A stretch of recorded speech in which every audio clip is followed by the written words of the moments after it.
Radio Andújar, 92.9 FM. Como les hemos venido contando en los últimos meses, seguimos con una serie de entrevistas, de reportajes que nos están adentrando en un mundo muchas veces decimos desconocido. Y en este, concretamente, el que vamos a entrar ahora, no es la primera vez que hablamos del aparato respiratorio.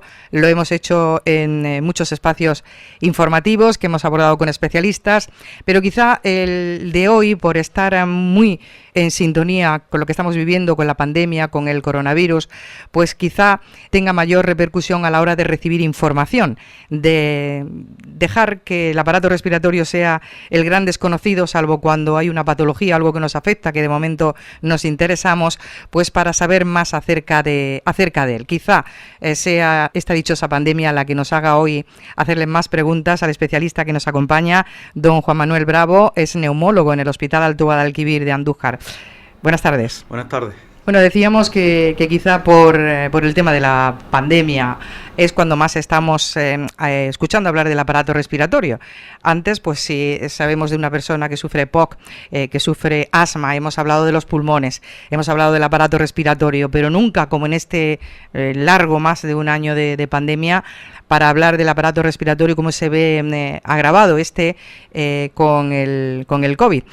Pero bueno, antes de llegar a eso, y de esta relación que pudiera tener el coronavirus con el aparato respiratorio, sí que me gustaría volver a conocer más detalles acerca de cosas de las que ahora hablamos, de las que se pueden oír, pero que para gran parte de la ciudadanía pues son temas que cuando no se sufren pues siguen siendo desconocidos, como lamentablemente muchas patologías, ¿no?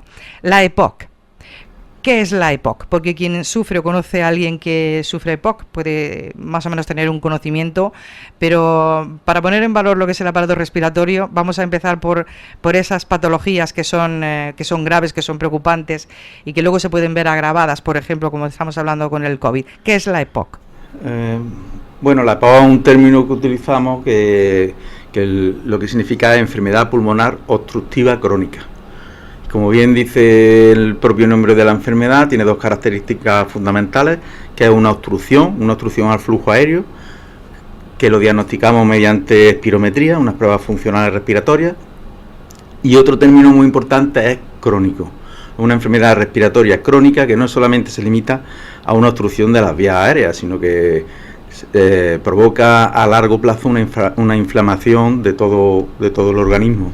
Un decondicionamiento muscular que implica que el paciente haga menos ejercicio, lo cual implica mayor grado de sensación de ahogo cuando intenta hacerlo por falta de entrenamiento, y eso va limitando su vida hasta los estadios finales en los que el paciente puede acabar limitado a un sillón o vida cama-sillón hasta su final, ¿no? Por eso es importante conocer bien el término, cuáles son los agentes que lo provocan y cuál es la mejor manera de afrontar el tratamiento y la vida alrededor de esta enfermedad.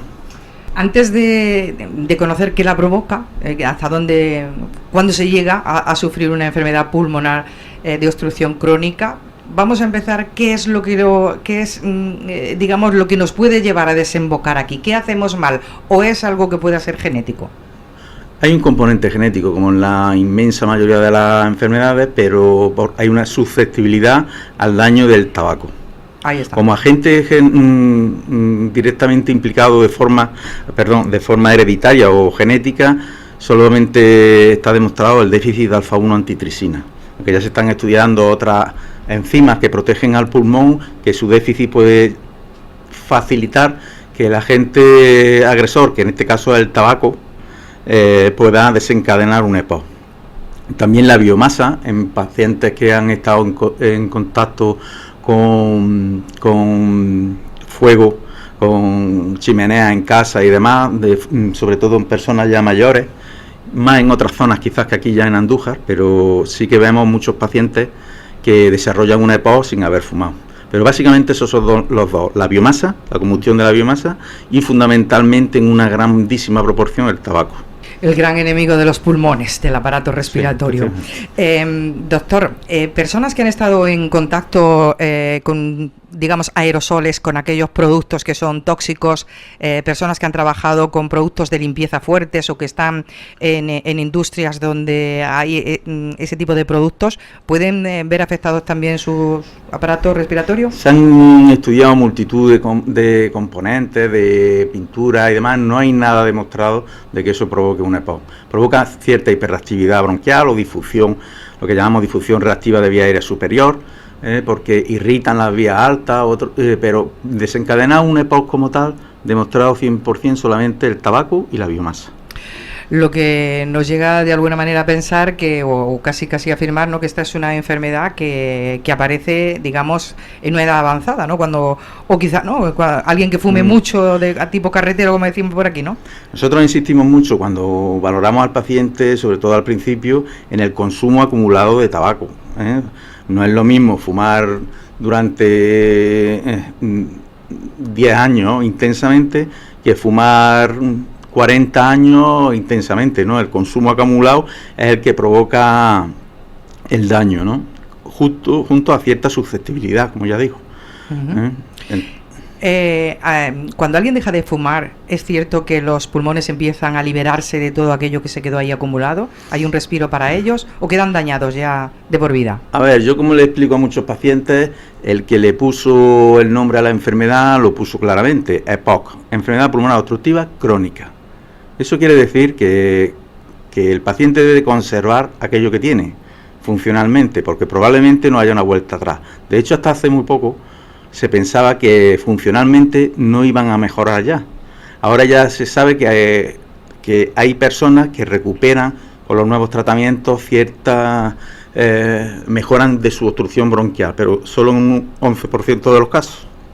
O sea que el resto debemos de asumir que debemos de conservar lo que tenemos, que ya es importante, no ir a menos, no ir para atrás, ¿no? Que esa obstrucción se quede tal cual, que nos permita seguir viviendo, respirando, ¿no? Hay que reseñar que hoy hay fármacos mucho más cómodos y que inciden sobre todo en un aspecto fundamental, que es el cumplimiento del tratamiento. El enfermo cuando mejora tenemos tendencia, todos, incluso nosotros mismos los médicos, a intentar dejar la medicación. Una enfermedad crónica, eso es implanteable. Debemos de insistir en el grado de cumplimiento. Cada vez hacen tratamientos de un solo uso diario. Antes los inhaladores, por ejemplo, lo utilizábamos cada 4 horas, cada 6 horas en el mejor de los casos. Luego salieron los de 12 horas y ahora disponemos de fármacos cada 24 horas, que lo que facilitan es el cumplimiento, precisamente. Eso es un gran alivio, ¿no?, para las personas que sufren esta enfermedad, el saber no solo que ahora hay medicación mucho más efectiva que hace años, sino que la investigación avanza, ¿no? La investigación sigue y seguirán habiendo fármacos que ayuden, ¿no? Hay mucha ilusión puesta en los anticuerpos monoclonales, que en el asma están muy desarrollados, lo que llamamos fármacos biológicos. Son tratamientos muy dirigidos. No todos los EPOC son iguales, no todos los asmáticos son iguales. La medicina va dirigida ya a un perfil determinado de tipo de paciente, y para cada tipo de paciente se están desarrollando anticuerpos monoclonales que van dirigidos a ese campo. En próximas fechas hablaban ya del 2020, finales de 2021, principios de 2022, se habla ya de que probablemente dispongamos de fármacos, de anticuerpos monoclonales dirigidos a esta enfermedad. Esto nos debe de servir de ánimo a todos los pacientes que sufren esta enfermedad, porque, por ejemplo, en el asma ha sido un cambio radical en los tratamientos. En aquellos pacientes susceptibles, en los asmáticos con un determinado perfil de pacientes, que son aquellos que tienen eosinófilos altos, es una mejoría espectacular, y espero que ojalá ocurra lo mismo en los pacientes con EPOC, porque su número es muy grande y además, como ya digo, una enfermedad crónica y que no tiene en general vuelta atrás, o la vuelta es mínima, como ya hemos dicho. ¿Han notado ustedes algo en la consulta relativo a que llevamos ya años que el consumo de tabaco está... Ahora quien fuma se mira un poquito ahí con... llama la atención ver a alguien que fume, desde que se restringieron pues de alguna forma el consumo de tabaco, el fumar en los bares, que ahora en las terrazas ni siquiera al aire libre se puede fumar. La gente se esconde un poquito más para fumar, se supone que ha bajado el nivel del consumo de tabaco, se ¿Se nota algo en las consultas a este nivel, de que haya menos casos o todavía es pronto?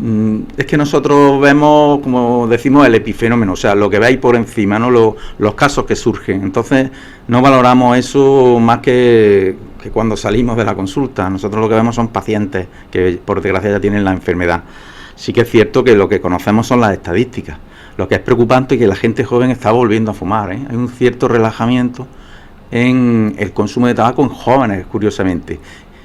Aumentó, hace años aumentó en las mujeres.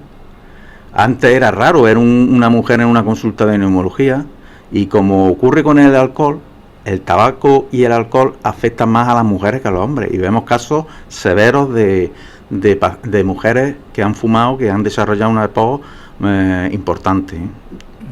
Y la gente joven, pues sobre todo en los primeros años, en la juventud, luego ya supongo que muchos de ellos van recapacitando, pero que se está volviendo a ver un repunte de la incidencia de tabaquismo, sobre todo en gente joven. ¿Afecta también al aparato respiratorio el vapear, que parece que surgió como algo alternativo al consumo de nicotina? Sí, nuestra Sociedad Nacional, la SEPAR, ya ha avisado de que hay una serie de componentes en el humo del vapeo que son perjudiciales. Algunos desarrollaron incluso neumopatías intersticiales, o sea, enfermedad pulmonar, una especie de fibrosis pulmonar por el consumo de esta forma de que no deja de ser otro consumo, ¿no? Bueno, y antes de hablar de asma, por quedarnos en la EPOC, no tiene nada que ver con el asma, ¿de qué manera está afectando a personas que puedan sufrir el coronavirus el padecer esta enfermedad? Pues curiosamente no ha habido un aumento de incidencia de reagudizaciones. Supongo que por diferentes factores. Primero, por el confinamiento, han salido menos de casa, se han expuesto menos a la inclemencia del tiempo, sobre todo en el invierno, la vacunación masiva de la gripe y sobre todo el uso de mascarillas. Ha sido espectacular lo tranquilos que hemos estado este año, porque la gente que ingresaba por coronavirus. El típico EPOC reagudizado, pues no ha ingresado. Y espero que aquellos que tengan un EPOC reagudizado sigan utilizando la mascarilla en el invierno, porque es un seguro de vida para ellos. Las reagudizaciones son los que van a ir limitando el pronóstico de estos pacientes. De hecho, aquellos pacientes reagudizadores, o sea, aquellos que tienen una crisis durante el invierno o dos, el año siguiente tienen mayores probabilidades de presentar esas reagudizaciones.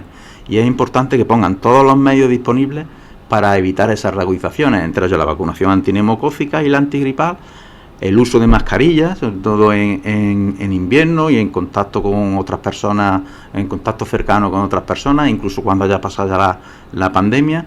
Nos parece un método bastante útil en estos pacientes, ¿no? Como ya hemos demostrado. Ha sido todo un descubrimiento la mascarilla, la de cosas que nos ha enseñado o nos está enseñando el COVID, ¿no? Porque otra de las cosas que compañeros de usted en el Hospital Alto Guadalquivir nos han indicado es cómo había bajado el número de catarros, de gripe, todo lo que tiene que ver con el aparato respiratorio, y el aislamiento social, el confinamiento y la mascarilla, ¿no? Sí, efectivamente. Que eso va a ser algo a tener en cuenta, ¿no? Casi sí, que se quede como complemento, ¿no? de nosotros, ¿no? Como nos ponemos la bufanda, por ejemplo, ¿no? que lo saquemos también como uso. Curiosamente, pensábamos que quizá personas con enfermedad pulmonar crónica hubieran sido susceptibles de ser de los que más han pasado por los hospitales con el tema del coronavirus, pero quizá no, quizá han sido otras personas, otras patologías, ¿no? No, como ya digo, no ha habido un número mayor de pacientes con EPOC con coronavirus que pacientes sin esta patología. De hecho, se piensa que probablemente el tratamiento que llevan de base con corticoides inhalados, sobre todo en casos de EPOC severos o con frecuentes reagudizaciones, que es el perfil de paciente que suele tener el corticoide inhalado como base de tratamiento, les ha protegido de desarrollar una enfermedad más agresiva por el coronavirus. Pero sin padecer EPOC, quizá alguien que sea un gran fumador o una gran fumadora, ¿se la has visto y se la ha deseado para salir de una UCI? El perfil de paciente no ha sido el típico fumador. El perfil de paciente ha sido los que peor iban eran pacientes, pacientes obesos e hipertensos. curiosamente, ¿no? Ha habido un miedo tremendo a atender a pacientes en consulta de neumología. Yo me acuerdo que iba de viaje y que abrían las consultas de Reina Sofía de Córdoba, que yo me dirigía a otro hospital que depende del nuestro, Peñarroya, y me acuerdo oír en la radio que iban a abrir todas las consultas menos las de neumología, y yo iba a atender a mis pacientes en Peñarroya. ¿Por qué? Porque son pacientes que tienen una patología que difícilmente la puedes valorar tú si no atiendes directamente al paciente. Nosotros tuvimos la consulta cerrada prácticamente una semana. En otros hospitales han estado más tiempo cerrados, con lo que se les ha alargado mucho la lista de espera. Nosotros ahora mismo no tenemos lista de espera precisamente por eso, porque veíamos que o veías al paciente o mejor que te vayas a tu casa, porque o atendiese solamente a los que ingresaban de coronavirus. Y bueno, teniendo las medidas de precaución como hemos tenido, nosotros en nuestro grupo no hemos tenido ningún caso ni nada y hemos podido atender a los pacientes. En el caso de la EPOC, ¿qué cosas para las personas que ahora en tiempo de pandemia sufren la enfermedad, digamos por priorizar algunas cosas, qué cosas no tienen que hacer? Perdón. Sí, estamos bueno, ya digamos que ya conocemos cómo actúa el coronavirus, ¿no? En los meses de experiencia, más de un año que llevamos, ya sabemos cosas que tenemos que hacer en la población en general para alejarnos del contagio, ¿no? Pero una persona que sufre una enfermedad pulmonar crónica a este nivel, obstructiva del aparato respiratorio, ¿qué es lo que en estos tiempos de pandemia no debe hacer para no verse más perjudicado, para no agravar más la situación? Pues prácticamente lo mismo que todo, limitar la exposición, si cabe más en ellos que en otras personas, sobre todo cuando se relaje más la incidencia, y insistir, por supuesto, acudir a la vacunación antigripal y antineumocócica, que como ya hemos dicho, han sido factores claves para que no hayan tenido reagudizaciones durante el invierno, el uso de la mascarilla, como venimos diciendo, y el cumplimiento a rajatabla de su tratamiento, ¿no? Que es fundamental para que mantengan unos niveles de obstrucción que no desciendan, ¿no? Porque eso va a ser lo que va a provocar que caigan en la exacerbación, que como ya digo es la que condiciona el futuro de la enfermedad. Hablemos de asma, porque volvemos al aparato, no hemos movido del aparato respiratorio. ¿Qué es el asma? El asma básicamente es una inflamación crónica de los bronquios, una inflamación que esta sí que tiene un componente genético claro. Hay diferentes tipos de asma según las células implicadas. Hay un asma alérgico donde está elevada la IgE, hay un asma eosinofílico que comprende parte de estos asmáticos con que su desencadenante es alérgico, y otros que eran los que llamaban antes asma intrínseco, que venía a decir que no había una causa clara desencadenante, aquellos que tenían rinitis con alergia entre comillas a aspirina y antiinflamatorios. Y hay un asma neutrofílico, que es un asma en el que no hay predominio de células. Esos son los tres grandes grupos de asmáticos, ¿no? Que es para los que se están desarrollando los diferentes tipos de tratamiento. Pero básicamente es una inflamación crónica asociada a una obstrucción reversible en la espirometría. Igual que el EPOC tiene una obstrucción crónica, el asma se define por una obstrucción reversible con tratamiento. El paciente desarrolla una obstrucción bronquial, pero tú le das el tratamiento broncodilatador y tiene que mejorar unos límites, que en este caso un 12% de hoy asociado a 200 mililitros en la espirometría. Por eso también, al igual que el EPOC, es básica la realización de una espirometría en aquellos pacientes que sospechen que tienen asma. En todo caso, lo que sí me está diciendo aquí, que la enfermedad, el asma, se cura, la medicación cura, no va a paliar los síntomas. El asma, el que nace asmático, yo se lo digo a muchos, muere asmático. Quitarse el asma no se quita. Sí que hay una serie de cosas que conocemos. Aquellos pacientes que desarrollan asma en la infancia precoz, cuando son bebés o cuando tienen 3, 4 añitos y demás, pasan la infancia mal y generalmente suelen mejorar en la adolescencia. Que mucha gente cree que mejoran con las vacunas, que se ponen justo a esa edad. No, el desarrollo del pulmón con su árbol bronquial, cuando se completa, muchos de ellos no es que dejen de ser asmáticos, pero sí que disminuye muchísimo la sintomatología. Un asma más refractario, o sea, más resistente al tratamiento, es aquel que se desarrolla ya de adultos, que es este grupo que hemos dicho de asma neutrofílico, que no tiene un componente alérgico y que responde peor al tratamiento. Bueno, si hablamos de asma y tabaco, ya mejor apaga y vámonos, ¿no? Yo se lo digo a muchos pacientes, que no hay cosa más peligrosa que un asmático que fume. Un asmático desarrolla una crisis de asma, puede desarrollar una crisis brutal, igual que mejora, que revierte esa obstrucción cuando damos un broncodilatador, empeora cuando le da una cala a un cigarro, porque el bronquio es sensible tanto para lo bueno como para lo malo. Por eso es peligroso. Un asmático, finalmente, si sigue fumando, va a desarrollar una EPOC con mucha más facilidad que un paciente que no sea asmático. Interesante información. Doctor, ¿tiene que ver algo la alimentación? ¿Influye la alimentación de alguna manera con el aparato respiratorio o no? Se habla sobre todo en los asmáticos de utilización de aumentar el consumo de fruta y demás, pero sin una evidencia tampoco excesivamente alta. Sí que se recomienda el uso de omega 3 y de fruta, aumentar el consumo de fruta, sobre todo en niños, pero no hay una relación directa con la alimentación que podamos aseverar totalmente. En todo caso, para el cuerpo en general, fruta como todo, nuestra dieta mediterránea, que no nos falte, que nos va a hacer bien. Bueno, las personas que sufren algún tipo de enfermedad, como pueda ser EPOC, pueda ser el asma, quizá tengan más información a este respecto que el resto de la ciudadanía, que no somos conocedores, por ejemplo, de la relación del deporte con los problemas respiratorios. Yo hubiera pensado, no conocedora del tema, que una persona que le cuesta trabajo respirar, ejercitar el cuerpo a un determinado ritmo, hacer ejercicio cardiovascular, quizá hacer una carrera o algo así, está totalmente en contraposición. Pero según he sabido, el deporte, y usted lo acaba de indicar de alguna manera cuando hablábamos de la EPOC, que casi que lo he entendido como un ejercitar mejor los pulmones, ¿no? Haciendo algún tipo de ejercicio, tanto para la EPOC como para el asma. El deporte es básico para cualquier tipo de enfermedad y también mucho en las enfermedades respiratorias. Por ejemplo, en el asmático lo que sí que deben de intentar evitar es el salir por la mañana en invierno con el aire frío, sí que desencadena esa hiperreactividad bronquial propia del asmático, ¿no? Le puede desencadenar la sintomatología.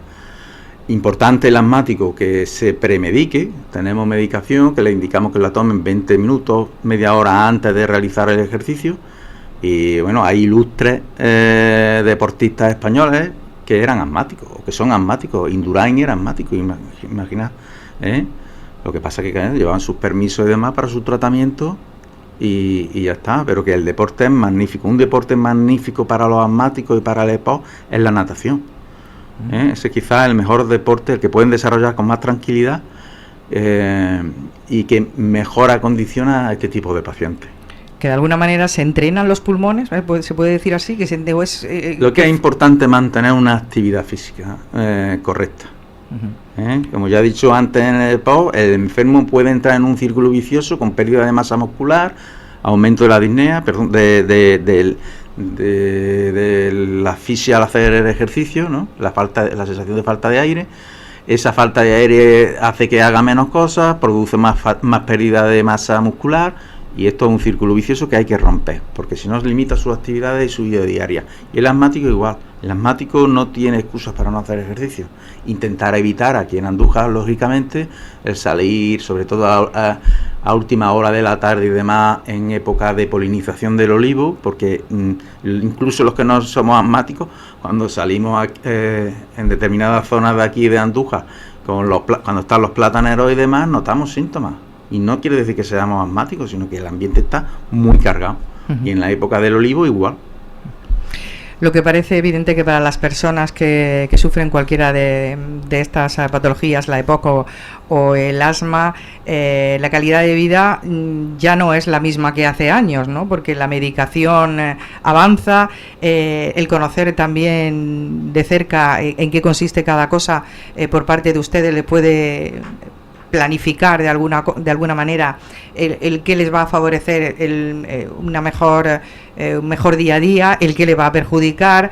De alguna manera la diferencia está clara. No vamos avanzando en el tiempo, vamos conociendo más cosas, que la calidad de vida de las personas que sufren este tipo de enfermedades cambie, ¿no? Sí, esa es la idea, ¿no? Que se acerque su vida diaria al que puede llevar otra persona sin estas enfermedades. Y como digo, cada día hay avances en el tratamiento, a este grupo de asmáticos les ha cambiado de verdad el pronóstico totalmente, y como ya digo, en EPOC se están desarrollando nuevas terapias, nuevos tratamientos, que nosotros estamos muy esperanzados en esto, ¿eh? Y sobre todo insistir en el consumo del tabaco. La prevención en la EPOC es fundamental. El asmático, como ya digo, nace asmático, eso, pero sí que hay que insistir también en el cumplimiento del tratamiento. Al ser una inflamación crónica, como ya he dicho, necesita un tratamiento crónico. El EPOC, al ser una obstrucción crónica, necesita abrir ese bronquio y bajar la inflamación que tiene. Y nos tenemos que mentalizar de que eso es inevitable, aunque se descubran otros tratamientos. El grado de cumplimiento del tratamiento marca mucho el pronóstico de estas enfermedades. Y lo que queremos conseguir entre todos es que lleven, como ya digo, una calidad de vida normal, ¿eh? Que en definitiva es lo que vamos buscando con todos estos tratamientos.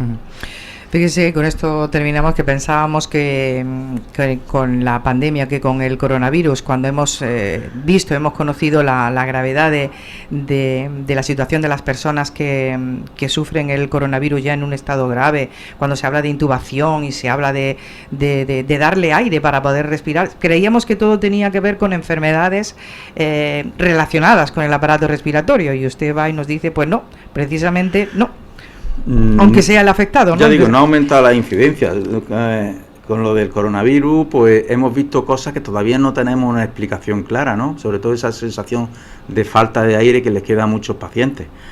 Al inicio de la pandemia asistíamos a muchas webinars, que llamamos, ¿no? Muchas videoconferencias que nos hablaban de que iba a quedar mucha fibrosis pulmonar. No queda tanto, no queda más que en otros pacientes que han tenido una neumonía y han desarrollado otro tipo de distrés respiratorio en la UCI. Pero los pacientes generalmente luego van mejorando, unos a un ritmo muy distinto a los de otros.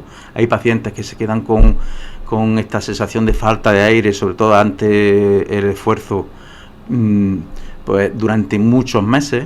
Y lo que yo animaría a ellos, de que yo, que me dedico a revisarlos a todos, que la gente va mejorando, cada uno a su ritmo, cierto, pero que no se desesperen y que confíen en que la resolución, pues si no es completa, va a ser casi completa, por lo menos desde el punto de vista respiratorio. Esas personas que han sufrido coronavirus, que se quedan con esa sensación, también se les aconseja andar, si no pueden mucho, que lo hagan poquito a poco. Lo que pasa es que no sabemos, el ahogo es una sensación, es muy difícil de medir, claro, ¿no? Entonces, claro, tienes que consensuar con ellos, ¿no? Que hagan lo que puedan, que cada día podrán un poquito más, pero claro, lo que lo notan son ellos son los que tienen que poner los límites.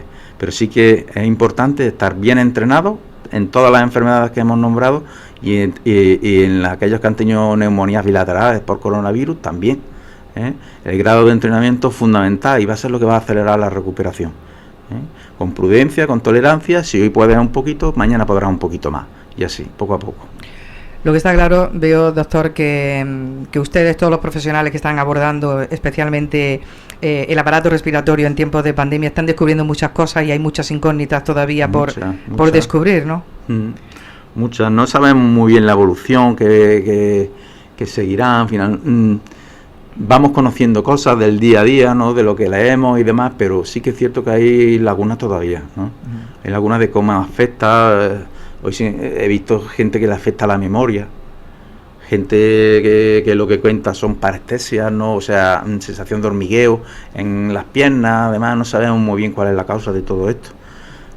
Hasta ahora estamos tratándolo, como decimos nosotros, sintomáticamente, un alivio de los síntomas como único tratamiento, pero sin tampoco tener idea de cuál es la causa real de toda esta sintomatología.